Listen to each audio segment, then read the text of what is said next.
ஹரி ஓம் மகா காளி.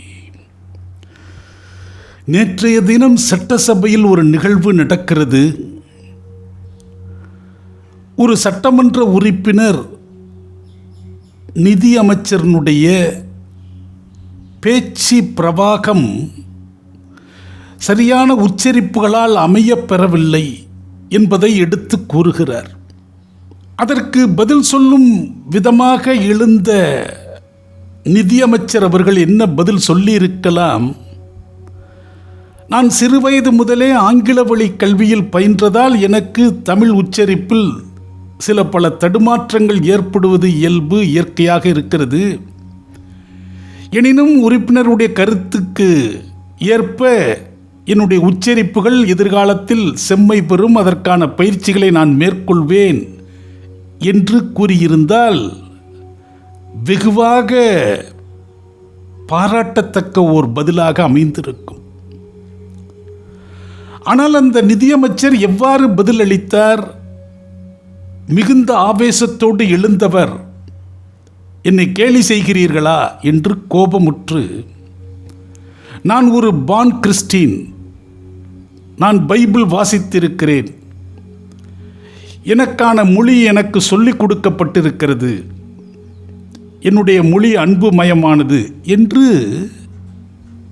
பேசுகிற அவர், என்னுடைய பாணி இதுதான், யாருக்காகவும் நான் எதையும் மாற்றிக்கொள்ள முடியாது என்பது போல ஒரு பதிலை சொல்லி அமர்ந்தார். எனக்கு ஒரு மொழி என்னோட கிறிஸ்டியானிட்டி கற்றுக் கொடுத்துருக்கு. அன்பு மொழி, அமைதி மொழி, இரக்கத்தின் மொழி. இது பாதி பேருக்கு எவ்வளவு தமிழ் படிச்சாலும் தெரியாது. நான் பைபிள படிச்சிருக்கேன், பார்ன் கிறிஸ்டியன். கடந்த ஆட்சியில் ஸ்டாலின் அவர்கள் ஒரு மேடையில் குறிப்பிட்டார், ஒவ்வொரு நாளும் பெரும் அவஸ்தையா இருக்கு, காலையில கண் விழித்தால் எந்த அமைச்சர் எந்த ஏழரை இழுத்து விட்டுருப்பான்னு தெரியலையேன்னு பதப்பதைப்போடு இருக்கிறேன் என்று பொன்முடி உள்ளிட்ட சிலரை மனசில் வைத்துக்கொண்டு பேசினார். அதுபோல நேற்று முதல்வர் விஜய் அவர்கள் மன அவஸ்தைக்கு ஆட்பட்டிருப்பார். இந்த 108 தொகுதிகளும் ஜெயிச்சதற்கு ஒரே காரணம் விஜய் என்கிற ஒற்றை நபர். மரிய வில்சன் அவர்கள் இன்றைக்கு நிதியமைச்சராக இருக்கிறார் என்றால் அவருடைய தனிப்பட்ட செல்வாக்கு, கடும் உழைப்பு, ஜனங்களுடைய ஏகோபித்த ஆதரவினால் அந்த இடத்துக்கு அவர் வரவில்லை. விஜய் என்கிற ஒரு ஒற்றை முகத்தை காட்டிதான் இவ்வளவு பெரிய ஒரு வெற்றியை இவர்கள் சாதித்திருக்கிறார்கள்.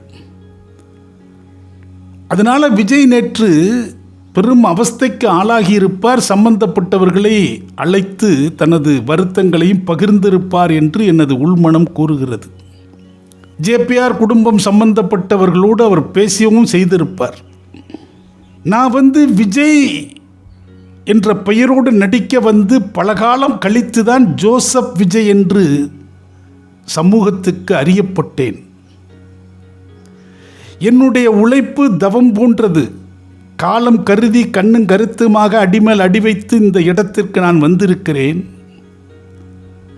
ஆனால் இன்றைக்கு என்னால் வெற்றி பெற்றவர்கள் எனக்கு உடனிருந்து மேலும் உயர்த்தக்கூடியவர்களாக இருப்பார்கள் என்று எண்ணினால் இவ்வாறெல்லாம் இடர்பாடு செய்கிறார்களே என்று வருத்தப்பட்டிருப்பார். ஒரு வகையில் இந்த நிதியமைச்சர் பேசியது சட்ட ரீதியாக, மரபு ரீதியாக ஒரு மதம் சார்ந்து பேசுவது பிழை என பெரியோர்கள் குறிப்பிடுகிறார்கள். ஆக இது போன்ற விஷயங்கள் இன்றைக்கு வெகு வெளிச்சமாக, வேகமாக வெளிப்படுவதும் வளர்ந்து நிற்பதற்கும் என்ன காரணம்? இது போன்ற இந்த மரிய வில்சனுடைய மன உணர்வு, அவருடைய திடமான வைராக்கியம், இதெல்லாம் ஒரு வகையில் பார்க்கிற போது எனக்கு கைத்தட்ட வேண்டும் என்று தான் தோன்றியது. ஏன்னா நம்முடைய சமூக அமைப்பில் நம்மிடம் அத்தகைய ஒரு உணர்வு இல்லை, ஒரு ஒருமைப்பாடு இல்லை. அவர்கள் அத்தகைய உணர்வும் ஒருமைப்பாடும் பெற்றிருக்கிறார்கள், உயர்ந்தோங்கி நிற்கிறார்கள், உயர்வாக உன்னத இடத்தை நோக்கி முன்னேறுகிறார்கள், வளர்ச்சி அடைகிறார்கள். நாம் பார்த்து கற்றுக்கணும். நான் பல காலமாக ஒரு விஷயத்தை தொடர்ந்து பேசுகிறேன். இந்த இந்து மத வழிபாடுகள் காலத்தால் அருகி போகும், சுருங்கி வரும் என்கிற அச்சம் அண்மை காலமாக எமக்குள் ஏற்படுகிறது. எதனால் இந்த அச்சம் ஏற்படுகிறது? இதற்கு ஒரு நீண்ட நெடிய வரலாறு இருக்கிறது. இந்த பூமி முழுமைக்கும் ஒரு விதமான நாம் இன்றைக்கு வழிபடுகிறோமே இந்து மதம் என்கிற ஒரு கட்டமைப்புக்குள் எண்ணில் அடங்காத வழிபாட்டு முறைகள் இருக்கிறதே, இவைதான் இந்த தேசமெங்கும் நிறைந்திருந்தது.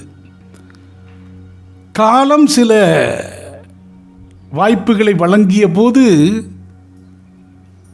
இதர மத வழிபாடுகள் இந்த பூமியில் கால் ஊன்றின, வளர்ந்தன.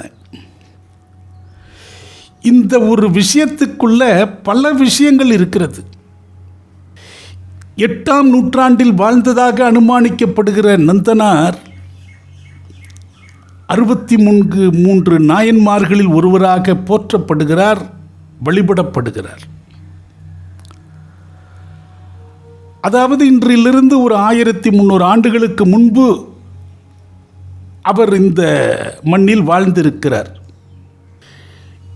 இன்றளவும் நம்மிடையே நிலவிக் கொண்டிருக்கிற நீடித்திருக்கிற சமூக சாதிய கட்டமைப்புகளின்படி நந்தனார் அவர்கள் அவதரித்த சமூகம் ஆதி திராவிடர் சமூகம்.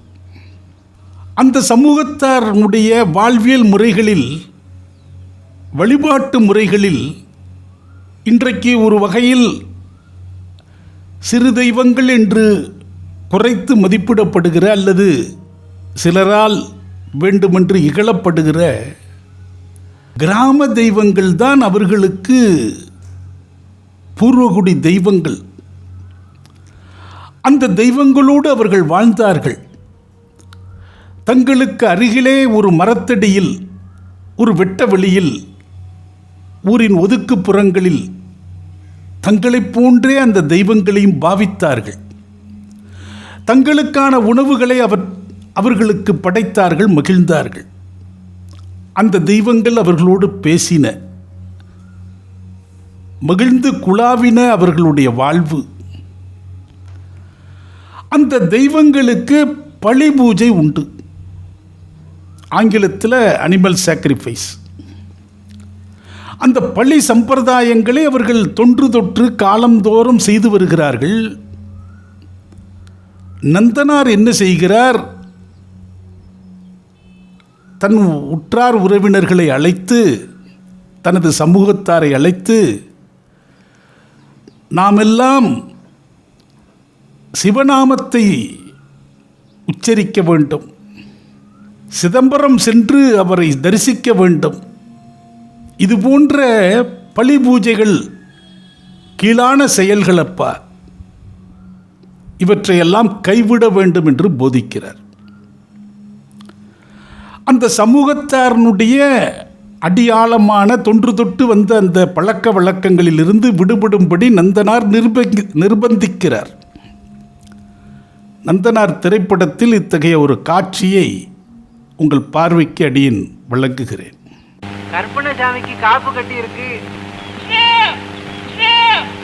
ஆடு, கோழி, அரிசி, நெல்லு இதுகளை வாங்கி கொண்டாட்டமா சாமி கும்பிடணும். அவைகளை கொல்லுவது பாவம்.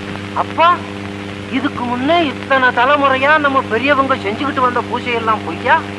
அதை பற்றி நாம் ஏன் கவலைப்பட வேண்டும்? நாம் செய்ய வேண்டியதை யோசிப்போமே. அவங்க செஞ்சவங்க முட்டாளா?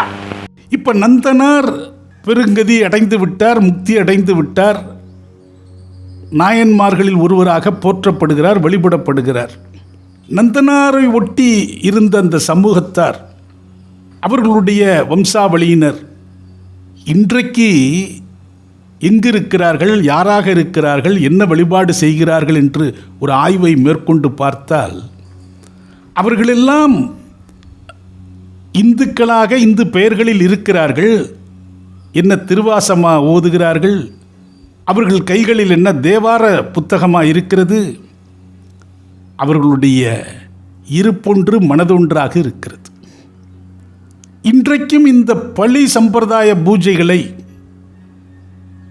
அடியோடு அறுத்தெறிய வேண்டும் என்கிற வேட்கையோடு இந்த மரபிலேயே இந்து மதத்தில் உட்பட்டவர்களே கோடாரி காம்புகளைப் போல செயல்பட்டு கொண்டிருக்கிறார்கள். காலம் என்ன செய்யும்?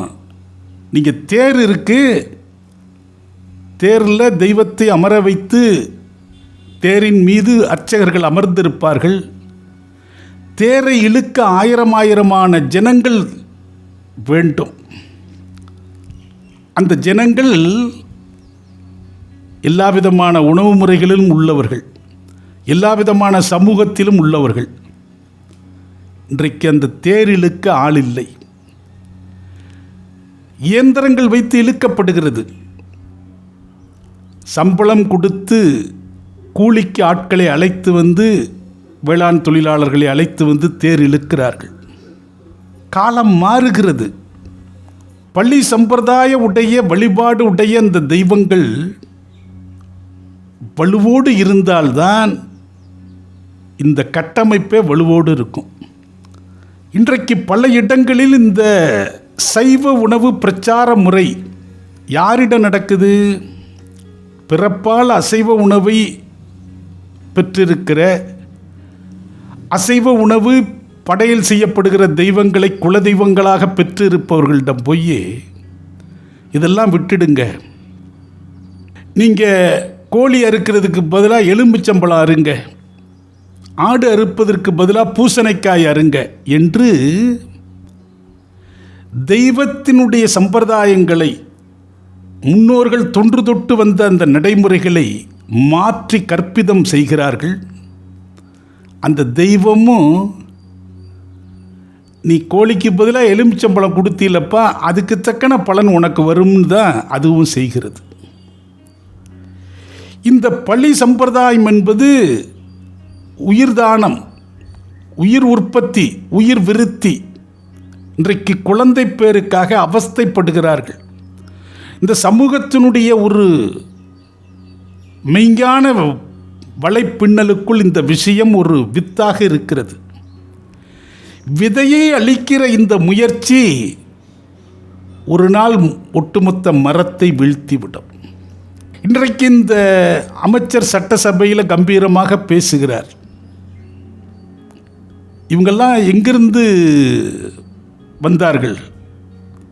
இங்கிருந்து தான் வந்திருக்கிறார்கள், இங்கிருந்து தான் இடம் மாறி இருக்கிறார்கள். இன்றைக்கும் கூட சில நேரங்களில் சிலர் அதிதீவிரமான மனிதர்கள் வந்து ஆடு கறி வைக்கிறியா, அப்போ பன்றி கறி வை, இப்படியெல்லாம் விவாதம் செய்வதை கேட்க முடிகிறது.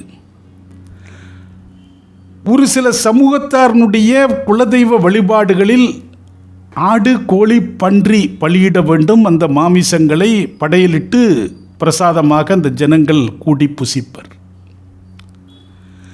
கிராம வேளாண் சூழல்களில் வாழ்ந்த மக்களுக்கு ஒரு வகை இருக்கிறது, ஒரு சில வழிமுறைகள் இருக்கிறது. இந்தந்த விலங்கினங்கள் இவர்கள் தெய்வங்களுக்கு தர வேண்டும், அதை அவர்கள் உணவாக உட்கொள்ள வேண்டும் என்கிற நடைமுறைகள் இருக்கிறது. இன்றைக்கு கிராம பூசாரிகளை அழைத்து ஒரு சில குழுவினர், அவர்களுக்கு நாங்கள் கற்பிதம் செய்கிறோம், போதனைகள் செய்கிறோம், நீங்கள் இதை பண்ணுங்க அதை பண்ணுங்கன்னு மாற்றி செய்கிற போது அந்த ஆலயங்கள் சக்தி இழந்தவைகளாக மாறுகிறது. உதிர பூஜை என்று சக்தி வழிபாடுகளில் இருக்கிறது. பலியிடப்படும் தெய்வத்தின் உதிரத்தை அந்த தெய்வத்தின் கற்சிலைகளின் மீது அபிஷேகமாக செலுத்துவர். நீங்கள் அதுக்கு குங்குமத்தை கரைச்சி ஊற்றுங்கன்னு சொல்லி கொடுத்துருக்குறாங்க. நீ என்ன செய்கிறாயோ, நெய்க்கு பதிலாக டால்டாவை சாப்பாட்டில் சேர்த்தா நெய் பலன் வராது, டால்டாவுக்கான பலன் வரும், எதிர்மறை விளைவும் வரும். அதே தான் எல்லா கணக்குலையுமே. எண்ணிலடங்காத இத்தகைய மரபை மாற்றியவர்களுடைய குடும்பங்களில் இருக்கக்கூடிய துயரங்களை அனுதினமும் அடியேன் செவிமடுக்கிறேன். பலவிதமான பிரச்சனைகளை கூறுகிறவர்களிடம் நான் கேட்பது, பிறப்பால் சைவமா அசைவமா? பிறப்பால் அசைவ குடும்பங்க. அப்புறம் நான் ஒரு தீட்சை வாங்கினேன், இங்கே போனேன் அங்கே போனேன், அதனால் நாங்கள் சைவமாகவும் ஆயிட்டோம். எங்கள் குலதெய்வத்துக்கும் பலி கொடுக்கறத நாங்கள் நிறுத்திட்டோம். ஏன் நீங்கள் நிறுத்துனீங்க? இல்லை, நாங்களே சாப்பிட்றதில்ல, சாமியும் சாப்பிட வேண்டாம்னு முடிவு பண்ணிட்டோம். நீ முடிவெடுக்கலாம், சாமிக்கு நீ சேர்த்து முடிவெடுக்கிற போது அதனுடைய பலாபலன் இந்த குடும்பத்தை நேரடியாக பாதிக்கிறது. இந்த சிறு தெய்வம்னு சொல்கிறாங்களே, அதுதான் நெருக்கமான தெய்வம், சிறு தெய்வம் இல்லை. அப்படி கூப்பிட்டா வரும். கண்ணீர் சிந்தினால் கலங்கி நிற்கும், கண் திறந்து பார்க்கும். எல்லா தெய்வம் ஒன்று தான். ஆனால் வழக்கு மொழியில் பெருந்தெய்வம்னு சொல்கிறானே, அந்த பெருந்தெய்வத்துக்கிட்ட நீங்கள் முறையிடுறீங்க. ஒரு அநியாயத்தை தட்டி கேளு என்று சொல்கிறீர்கள். அது எப்போ தட்டி கேட்கும்? 3 தலைமுறை கழித்து கொள்ளு பேரன் காலத்தில் போய் கேட்கும். அந்த கொள்ளு பேரன் வீட்டில் ஒரு நீடித்த துயரம் ஏற்படும் போது அவன் போய் ஜாதகத்தை எடுத்துகிட்டு போய் பார்ப்பான். இது முன்னோர் செய்ததுங்க, நீங்கள் எதுவுமே செய்யலை, ஐயோ பாவம், நீங்கள் அனுபவிக்கணும்னு வந்துட்டுன்னு அவர்கள் சொல்வார்கள். கேட்கிறவனுக்கும் புரியாது, தடுமாறுவான். ஆனால் இன்றைக்கு சிறு தெய்வம்னு சொல்கிற தெய்வங்கள் இருக்க, அது 3 தலைமுறை கழிச்செல்லாம் தீர்ப்பு வழங்காது. அவன் காலத்திலேயே கொடுத்துடும். அவன் காலத்திலேயே கொடுத்து விடுகிறது. பலவிதமான அயோக்கியர்கள், அநியாயம் விளைவித்தவர்களுக்காக பாதிக்கப்பட்டவர்கள் அந்த ஆலய வாசலில் நின்று கதறுகிற போது, ஏழை அழுத கண்ணீர் கூறிய வாளுக்கு ஒப்பாகும் என்பது போல அந்த அநியாயத்தை புரிந்தவர்கள் அடியோடு அழிக்கப்படுகிறார்கள். இந்த வழிபாடுகள் செழித்தோங்கினால் மட்டும்தான் இந்து மத வழிபாடு, இந்து மத கட்டமைப்பு என்பது வலுவோடு நிற்கும். இல்லைன்னா பில்டிங் ஸ்ட்ராங்கு, பேஸ்மெண்ட்டு வீக்கு, அந்த இடத்துக்கு வந்துடும். ரொம்ப நாள் ஆகாது, சிறுக சிறுக அது நடந்து கொண்டு இருக்கிறது. கரையான் புற்று போல வளர்ந்து கொண்டு இருக்கிறது. இன்றைக்கு பல ஆலயங்களில் தமிழ்நாட்டில் பழி சம்பிரதாயம், பழி பூஜைகள் உடைய சக்தி ஆலயங்களில் கருப்பண்ண சுவாமி போன்ற உபதேவதைகள் இருக்கக்கூடிய கிராமப்புற ஆலயங்களில், நகரங்களில் இருக்கிற ஆலயங்களில் கூட யாரோ சில பெரிய மனிதர்கள் தோரணையில் போய் என்ன பண்ணுறாங்க, அங்கே இருக்கிற பூசாரிகள்கிட்ட, இதெல்லாம் செய்யாதீங்க, இதுக்கு பதிலாக இதை பண்ணுங்க என்று அவர்களுக்கு இருக்கக்கூடிய சமூக அந்தஸ்தை வைத்து அதை நிர்பந்திக்கிறார்கள். அப்படி நிர்பந்திக்கிறவர்களுடைய வாழ்க்கையிலுமே சுனாமி, சூறாவளி வீசிடும். கொஞ்சம் கொஞ்சமாக தான் அது அவங்களுக்கு புரியும். இந்த பூமியை அல்லது இந்த நாட்டை ஒரு நாளும் சுத்த சைவமாக மாற்றுகிற வாய்ப்பு சுத்தமாக கிடையாது. ஆனால் அவர்கள் ஏதோ ஒரு கற்பனையில் சொந்த இனத்துக்குள்ளேயே ஒரு சூதுவாதை செய்யக்கூடிய ஒரு நிலையும், அந்த தெய்வ வழிபாடுகளில் போய் இத்தகைய விளையாட்டுகளை தொடர்ந்து நிகழ்த்துவர்களாகவும் இருக்கிறார்கள். இது தொடரும் பட்சத்தில் இன்னும் பல மரிய வில்சன்கள் சட்டசபைகளை வலுவோடு அலங்கரிப்பார்கள். வலுவோடு இந்த விஷயம் வளர்ச்சி பெறும். அப்போதும் இது அன்றே நாம் கணித்தது தானே என்று எங்களை போன்றவர்கள் அமைதியாக வேடிக்கை பார்த்து கொண்டு பயணிப்போம். காலம் சில நேரங்களில் காட்டி கொடுக்கும், சில நேரங்களில் மௌனமாகிவிட்டோம்.